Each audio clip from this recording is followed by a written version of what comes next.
স্বাধীনতা দিবসের প্রাক্কালে ভারতকে বেনজির হুঁশিয়ারি পাকিস্তানের। পাক প্রধানমন্ত্রী শেহবাজ শরীফ ফের ভারতকে সিন্ধু জলচুক্তি নিয়ে কড়া হুঁশিয়ারি ছুড়লেন। তার দাবি, পাকিস্তানের জলের প্রতিটি ফোঁটা দেশের জন্য রেড লাইন। ভারতের কোনো পদক্ষেপে পাকিস্তানের জল অধিকার ক্ষতিগ্রস্ত হলে ইসলামাবাদ তার সরাসরি এবং কঠোর জবাব দেবে বলেও হুঁশিয়ারি দিয়েছেন তিনি। বৃহস্পতিবার ইসলামাবাদে এক অনুষ্ঠানে বক্তব্য রাখতে গিয়ে শেহবাজ শরীফ বলেন, পাকিস্তান শান্তি চায়, কিন্তু দেশের সার্বভৌমত্বের উপর কোনো ধরনের চ্যালেঞ্জ এলে তার জবাব দিতে প্রস্তুত রয়েছে। একই সঙ্গে 2025 সালের মে মাসে ভারত পাকিস্তান সংঘাতের প্রসঙ্গ টেনে তিনি দাবি করেন, সেই সংঘর্ষে পাকিস্তান ভারতকে পরাজিত করেছিল।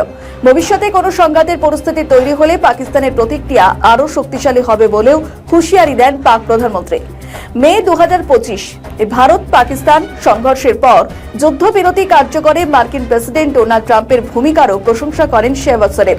इंशाअल्लाह ये ताल्लुकात मजीद फलते फूलते रहेंगे।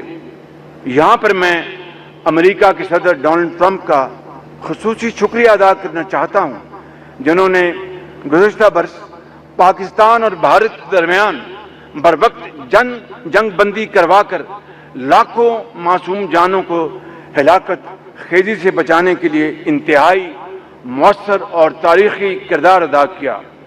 पाकिस्तान और अमेरिका के ताल्लुकात मुसलसल फ़रोग़ पा रहे हैं और हमें उम्मीद है कि मुस्तक़बिल में ये मज़ीद मजबूत और तवाना होंगे। 2025 সালের 10 মে ট্রাম্প ঘোষণা করেছিলেন যে ভারত এবং পাকিস্তান অবিলম্বে যুদ্ধবিরতিতে সম্মত হয়েছে। কূটনৈতিক আলোচনার পর এই সিদ্ধান্তের কথা জানানো হয়েছিল। পরবর্তীতে শেহবাজ শরীফ ট্রাম্পের নেতৃত্ব এবং সক্রিয় ভূমিকার প্রশংসা করে ওয়াশিংটনের উদ্যোগের প্রতি কৃতজ্ঞতা প্রকাশ করেন। তবে ভারত বরাবরই এই বক্তব্যের বিরোধিতা করেছে। নয়াদিল্লির অবস্থান, যুদ্ধবিরতি কোনো তৃতীয় পক্ষের মধ্যস্থতায় নয়, ভারত এবং পাকিস্তানের মধ্যে সরাসরি আলোচনার মাধ্যমেই কার্যকর হয়েছিল। ফলে যুদ্ধবিরতির ক্ষেত্রে ট্রাম্পের মধ্যস্থতার দাবি ভারত গ্রহণ করেনি। নিজের বক্তব্যে কাশ্মীর প্রসঙ্গও তুলে ধরলেন পাকিস্তানের প্রধানমন্ত্রী। কাশ্মীর ইস্যুকে ভারত পাকিস্তানের মধ্যে চলমান উত্তেজনার বৃহত্তর প্রেক্ষাপটের সঙ্গে যুক্ত করেন তিনি। একই সঙ্গে সিন্ধু জল চুক্তি নিয়ে পাকিস্তানের অবস্থান আরও একবার স্পষ্ট করে বলেন, ইসলামাবাদকে তার প্রাপ্য জল থেকে বঞ্চিত করার কোনো চেষ্টা মেনে নেওয়া হবে না। भारत ने सिंतास मुआहदे को यकतरफा और गैर कानूनी तौर पर मुअत्तल करके खुद को अमन का दुश्मन साबित किया है।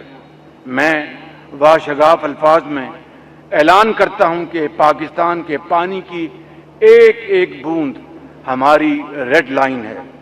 भारत राह रास्त पर ना आया तो उसे बराह रास्त जवाब दिया जाएगा। 2025 সালের এপ্রিল মাসে পেহেলগাঁওয়ে সন্ত্রাসী হামলার পর ভারত সিন্ধু জলচুক্তি স্থগিত রাখার সিদ্ধান্ত নেওয়ার পর থেকেই এই চুক্তি দুই দেশের মধ্যে নতুন করে উত্তেজনার কেন্দ্রে রয়েছে।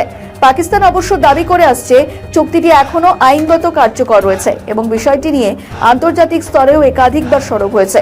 1960 সালে স্বাক্ষরিত সিন্ধু জলচুক্তির অধীনে সিন্ধু অববাহিকার 6টি নদীর জল ব্যবহারের অধিকার ভারত এবং পাকিস্তানের মধ্যে ভাগ করা হয়।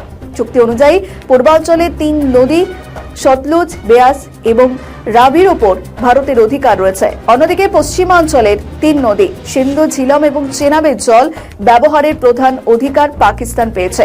ফলে জলবন্টন নিয়ে দুই দেশের দীর্ঘদিনের বিরোধের মধ্যে শেহবাজ শরীফের এই নতুন হুঁশিয়ারি পরিস্থিতিকে আরও উত্তপ্ত করতে পারে।